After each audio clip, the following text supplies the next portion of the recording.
Welcome, everybody, to the Buck Sexton Show.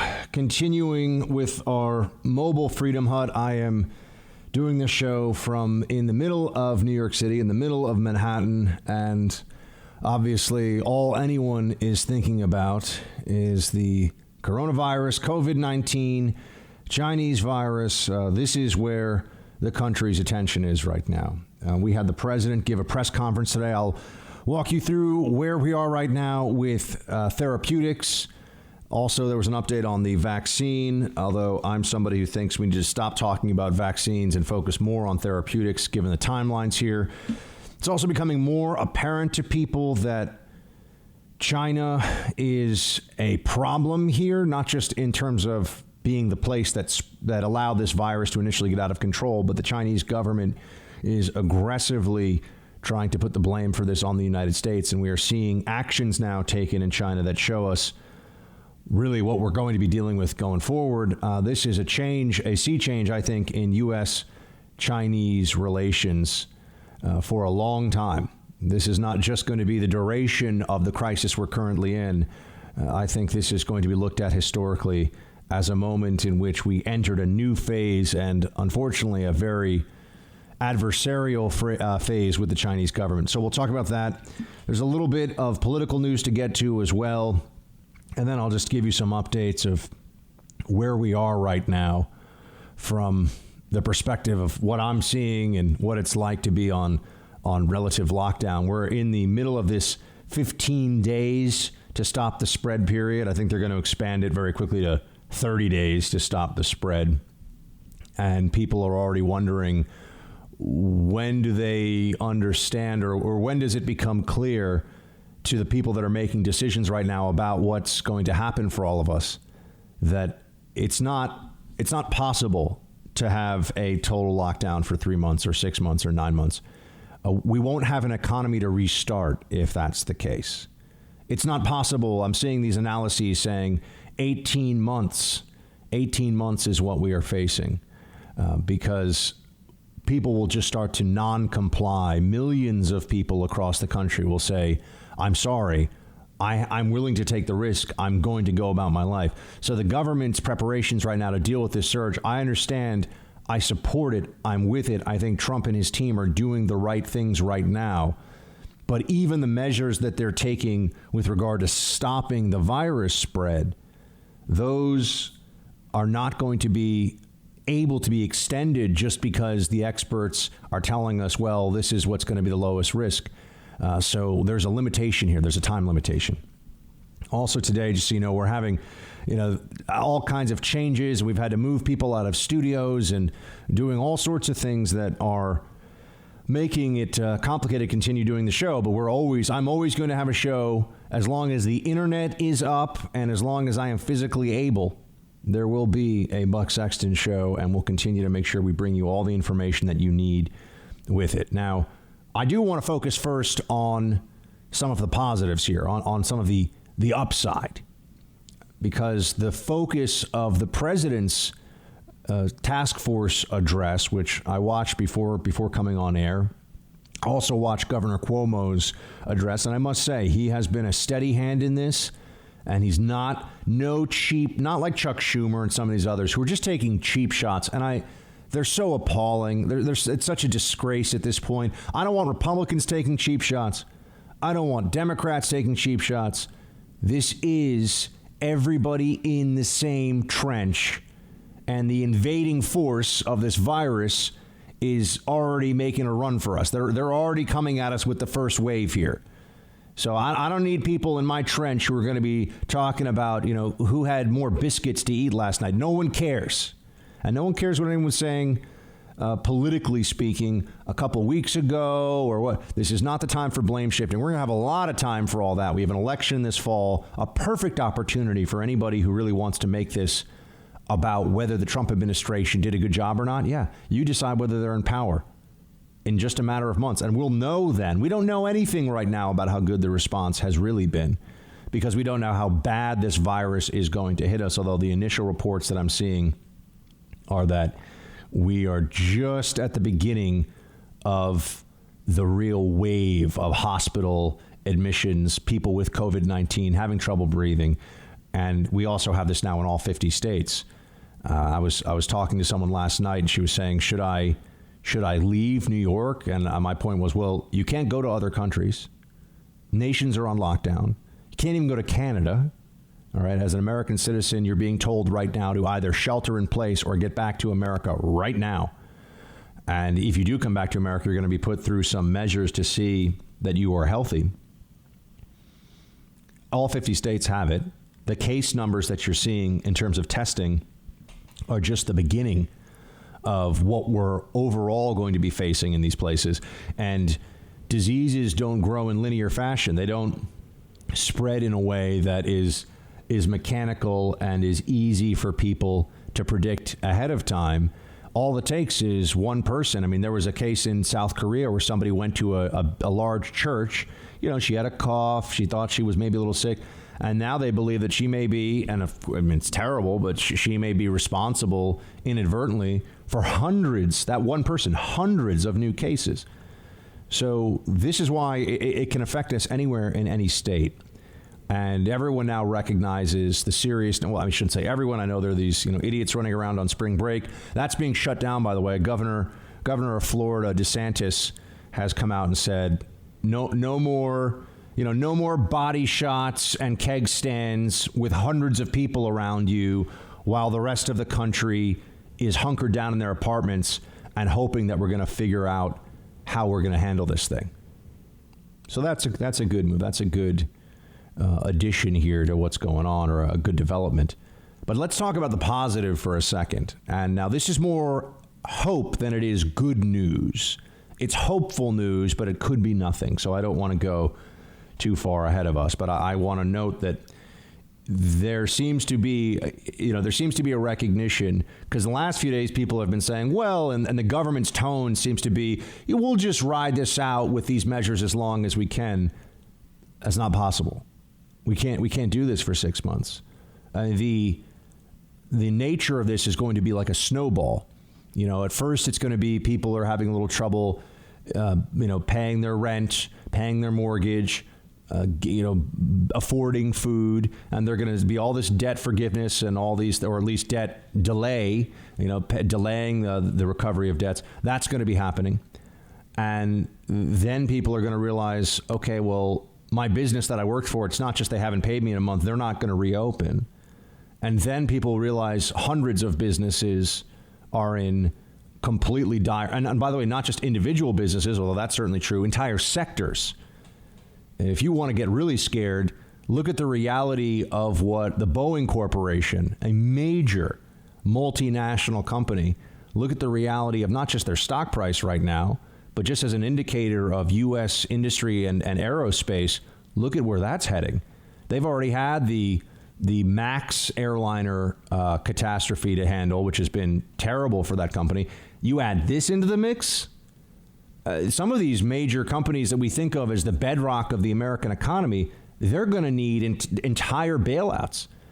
And we're going to reach a point pretty soon here where the bailouts are just going to be too large.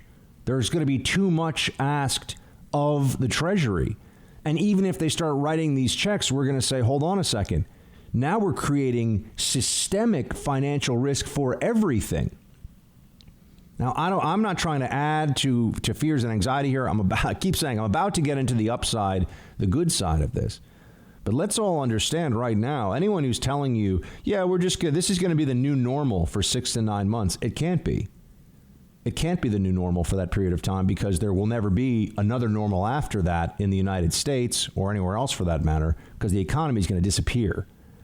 And you're going to have an entire generation that is lost to economic despair and deprivation. You can't do it. You're not going to be able to do it. And if 99% of people are really survivable with this disease, eventually this is where you're going to get to the non-compliance, where people will say, I got to go and I got to live my life and I got to run my business and I got to do what I got to do. So that's a real possibility here, that you're going to just have people say, I'm sorry, but I'm willing to take the risk and no one's going to tell me not to. So we are maybe maximum 2 or 3 months from that being a mass sentiment, in my opinion. Okay. Now let's transition for a second. Why is there cause for immediate hope in this situation? Not, oh my gosh, break out the champagne. We are a long way from that. Why is there cause for immediate optimism? I'm going to get into that in just a second.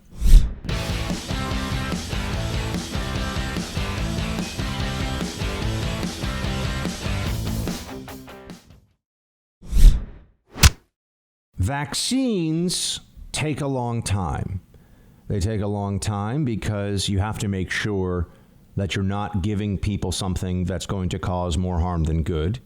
You could very possibly give people not just an infection that you're trying to prevent. So if the vaccine doesn't work, a bad case scenario is that you give people COVID-19 and you're trying to prevent it, right? Or the worst case scenario is you start giving people something that not only allows the virus to flourish in them instead of protecting them, but would also perhaps create an elevated version of the virus, allow for mutation of the virus to make it even more drug resistant, vaccine resistant, et cetera. So there's just no way that they will be able to accelerate that process. I appreciate that the president is addressing that, is talking about it, but I also think that we need to focus less on the vaccine possibility here and more on the therapeutics. Therapeutics is just a fancy medical way of saying the treatment, okay? So this means that you can start to bring to bear things that would, one, just be helpful in lowering the worst symptoms. I mean, what we're really trying to do here is prevent double pneumonia. Interstitial pneumonia is, I believe, the term that you're seeing used for COVID-19 when it's full blown, double pneumonia and an organ failure and shutdown. That's what we're trying to, that's the worst case scenario of this disease. That's what kills people. So if you can introduce measures that allow the body to beat that, then we've got a very, very good shot of dropping this mortality rate down substantially. The intubation and putting people on ventilators, right? Intubation is when they actually put the tube, into your nose, your throat, or however I don't even know how they do it. And then it breathes for your lungs, mechanically functions your lungs for you. That just buys you time for your system to fight back against the disease. So you're still relying on your own immune system. You're just giving yourself more time for your system to do that, and trying to extend the clock of your lungs continuing to work so that you can survive. You have this. Okay. Therapeutics, treatments for this that rely on what's already approved is a best case scenario. And this is where you get some reports out there right now about these therapeutics that are already approved for other drugs, so that we know they're safe and we have some sense of their effects already, right? This isn't like, oh, I've got some magic compound. It could kill, half the people who take it, but maybe it'll cure coronavirus.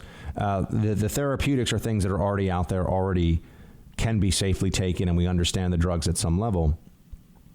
They are looking at a few of them now, and the one that's getting the most attention is chloroquine.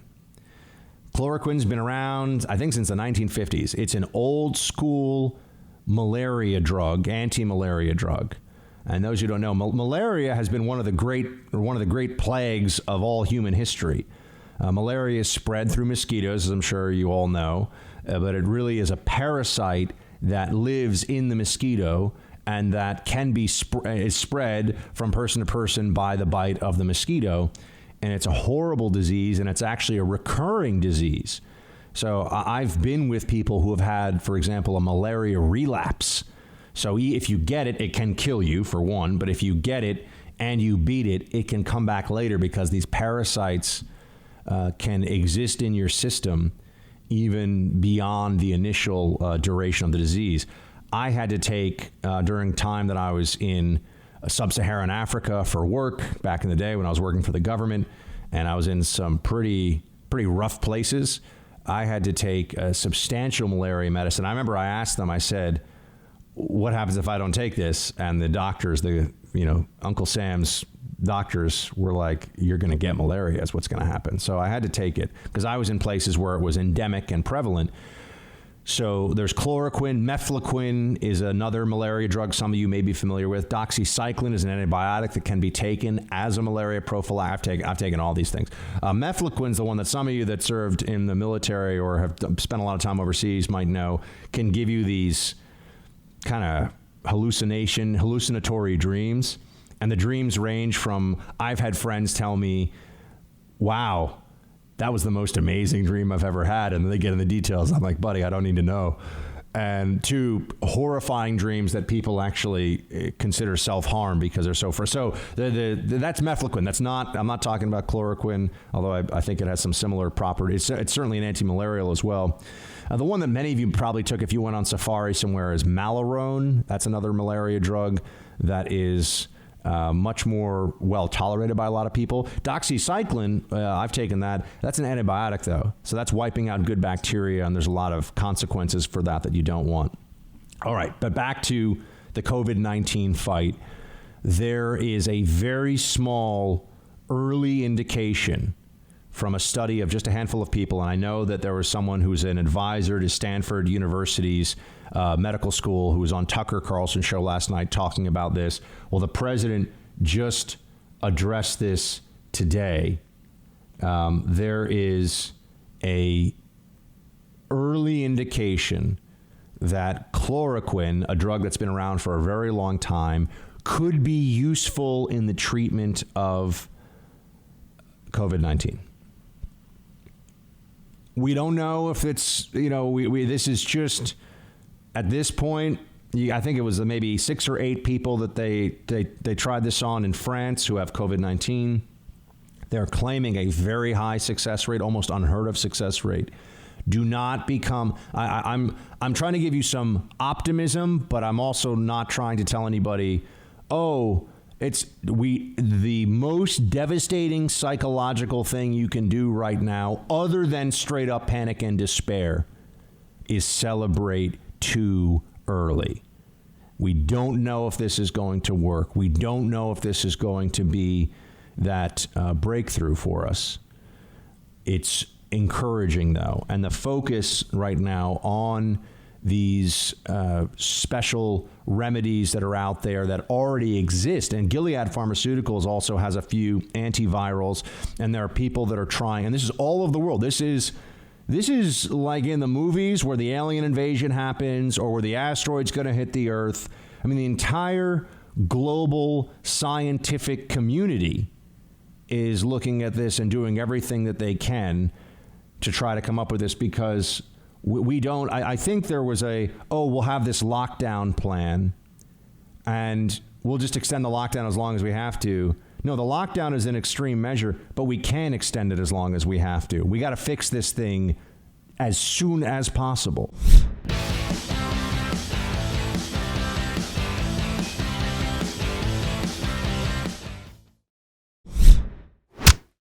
And my friends, that the optimism around these therapeutics, these pharmaceuticals that may be useful in the treatment of COVID-19, that this is a point where everyone's a little bit skeptical because they understand the psychological devastation and the bad decision making that comes from, we are out of the woods, we're okay now, when you're not.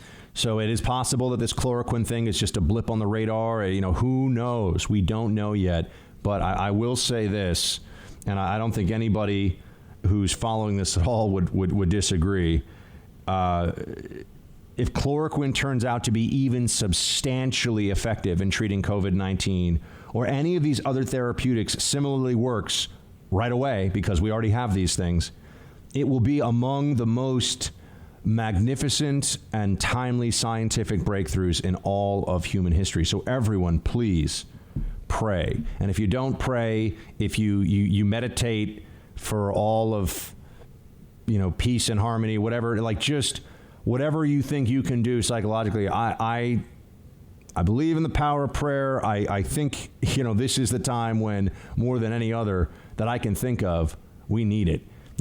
After 9/11, I knew we could turn to our Army, our Marines, our airmen, our sailors, our SEALs, Delta, I knew that we were going to get the bad guys.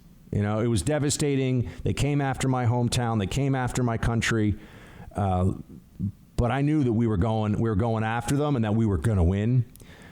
We are against the clock right now with this viral enemy, and we need our scientists to pull this one through.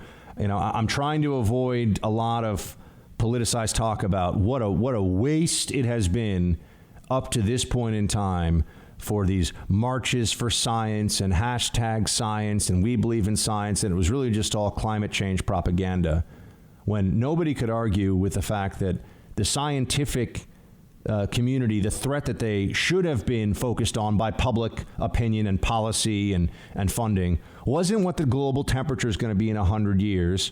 It was looking at the last 20 years of this series of respiratory diseases coming out of China and posing a pandemic threat to the whole world. I remember working at the Council on Foreign Relations in 2004, and there was a woman there, and all she did was pandemic analysis and preparedness.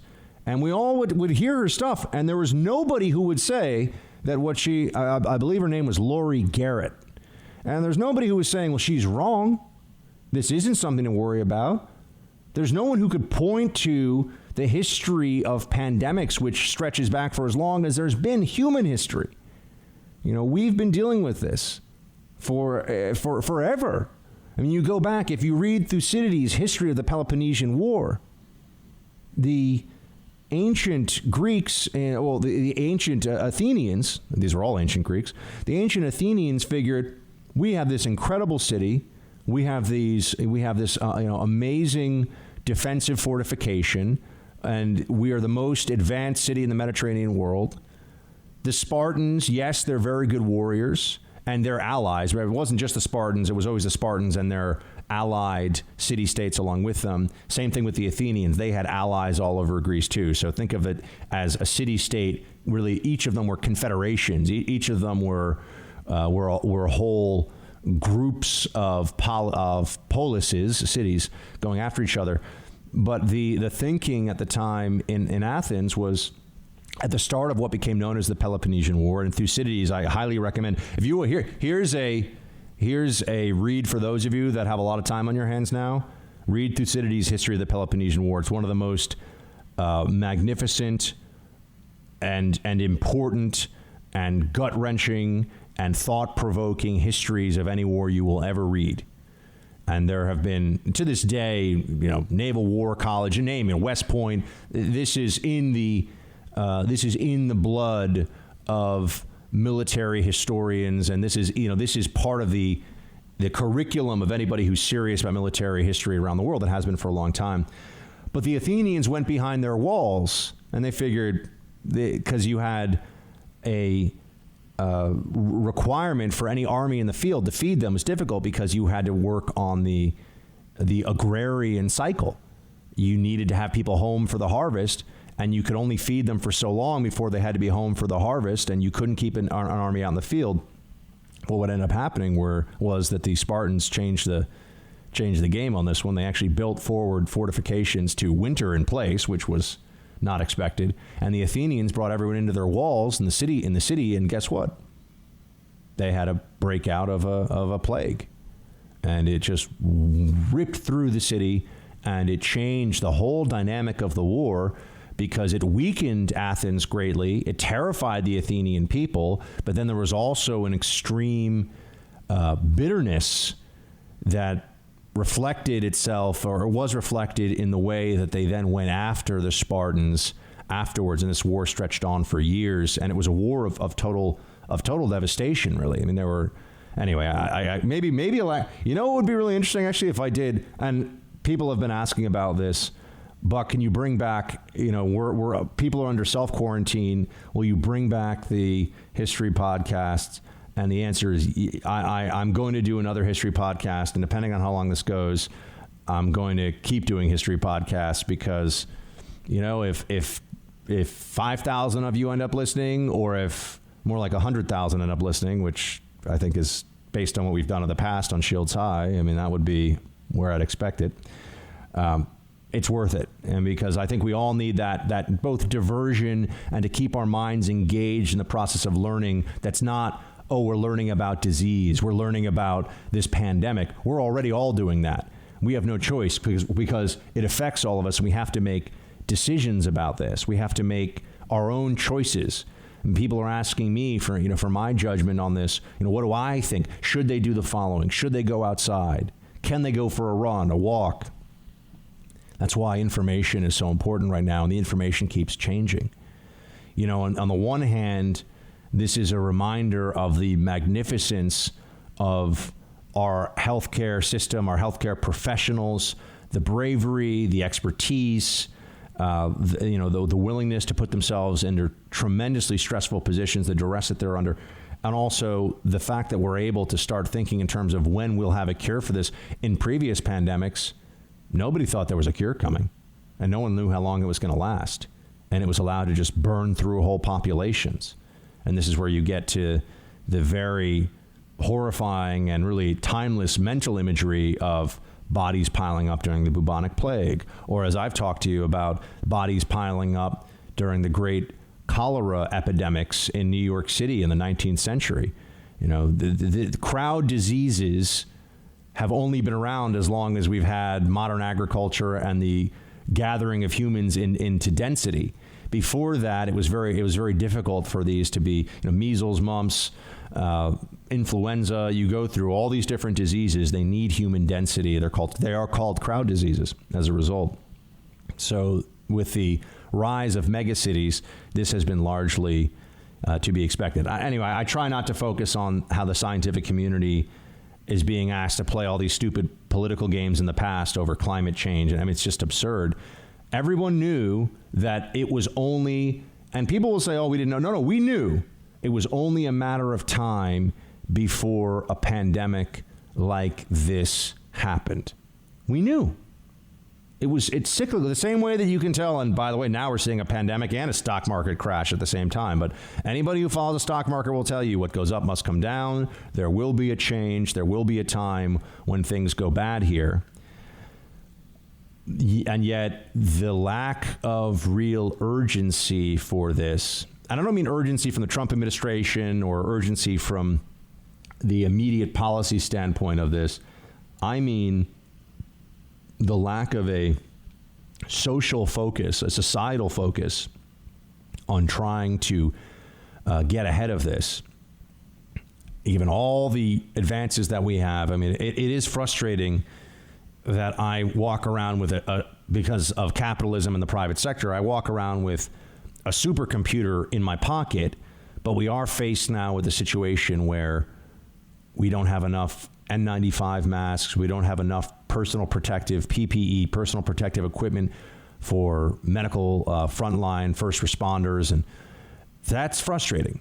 And it does show that there has been a mismatch between the truly necessary and we're seeing this not even just with the surgical masks and with some things that are more specific to this pandemic. A lot of people in recent years have been raising alarm about the need for strategic self-sufficiency for this country. And when we look at what has happened in the last few weeks, now all of a sudden everyone understands, we need to be able to manufacture our own masks. We need to be able to manufacture our own antibiotics. This idea of an American manufacturing base that provides what we definitely need here for strategic reasons as a nation, as a people.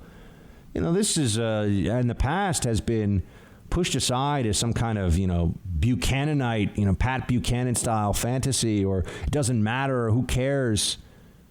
Well, now we see why it matters. And now we see who was right and who was wrong. And the cries of how globalization is just nothing but good. That's not true. There are trade-offs for everything. There was an inherent lie in this. Oh, globalization just makes us all wealthier. Globalization makes us all better off. Okay, well, there is an increase in wealth, and maybe that increase in wealth is across the board, but there are also drawbacks. The same way that when people tell you There's no drawback to open borders. And I've been saying this now on the show for years. You know this. Of course there are drawbacks to open borders. There have to be. Otherwise, why wouldn't everyone just advocate for it openly? And why wouldn't every state in the world do this? They want wealth. They want prosperity. Well, clearly there are drawbacks. Clearly there are problems. And so we are at the beginnings, not just of this fight against the pandemic and the fight to save our economy. That's absolutely the case. But we're also at the beginning of a sea change, a massive shift in our thinking about American sovereignty, our role in the world, the role of the government, the role of the scientific community, our relationship with China, which I'm going to be talking to you more about, to be sure. We're just at the early stages of an enormous shift, the same way that our mindset after 9/11 changed dramatically about how we have to deal with radical Islam. And we essentially spent the next 20 years, and it's not like it's completely gone, but we spent 20 years where the primary national security focus of the United States was stamping out radical Islamic jihadist terrorism, terrorist supporting states where we could in as many places as possible. We are going to be changed and shaped by this pandemic. And this is true even if we get it under control in the next 30 or 60 days, which would be a miracle. I'm not saying it's impossible, but it would feel like a miracle.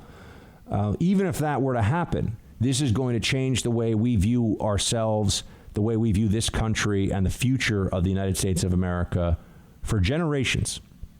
So let's all get ready for that, too. There's going to be profound shifts in our thinking about what real public policy priorities are, what international relations should be like with other states, and also the battle of the hegemons between the U.S. and China. I'm telling you right now, this is, Tom Clancy couldn't have dreamt up in a book a better start to how two nation states really on a collision course find themselves shifting. The thinking of these two states will shift in ways where long-term struggle and conflict, I think, I'm not celebrating this, I'm not happy about this, but I think the confrontation now with China, as soon as we get past this, is inevitable in ways. Because they have shown themselves, the Chinese Communist Party has shown itself to be a global menace and a true risk, not just the United States, but to all other countries. And that will not be allowed to stand.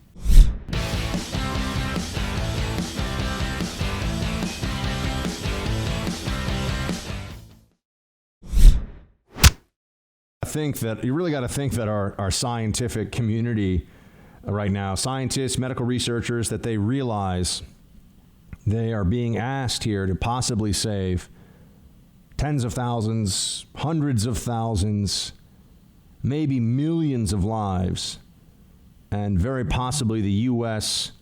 and global economies with the clock ticking. The pressure on them right now is immense. There's no question about that. But I believe they are up to this mission. And whether it is our CDC scientists, I think it'll come from the private sector, and that's not some rah-rah capitalism. That's my honest, although I do love capitalism, that is my honest belief. I think it'll come from in the private sector. This latest information about chloroquine is encouraging, but we don't know. These other antivirals that are already out there, some are used to treat HIV, for example. So we know that there's antiviral effectiveness.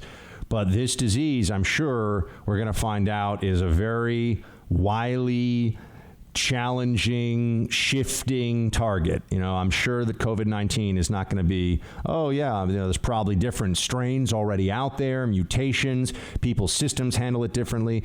The FDA chief has said they're going to streamline this process of trying to get therapeutics out there as fast as possible.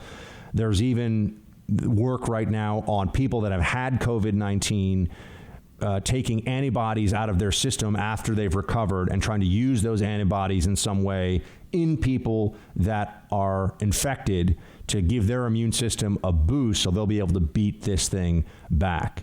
And there are a lot, so there's a lot of stuff going on. And the possibility in the next 30 days of a therapeutic breakthrough, if we bring this thing down even from a 1 or 2% mortality rate to what the flu is, 0.1%. So people will still die. But if we were able to do that, bring it down tenfold, now we have enough ICU beds, right? Now if we bring down the overall symptoms of this so that you have far fewer people who are not just dying, but obviously the symptoms would be less.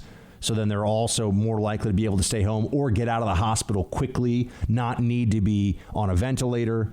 Now we have more equipment. Now we have more personnel.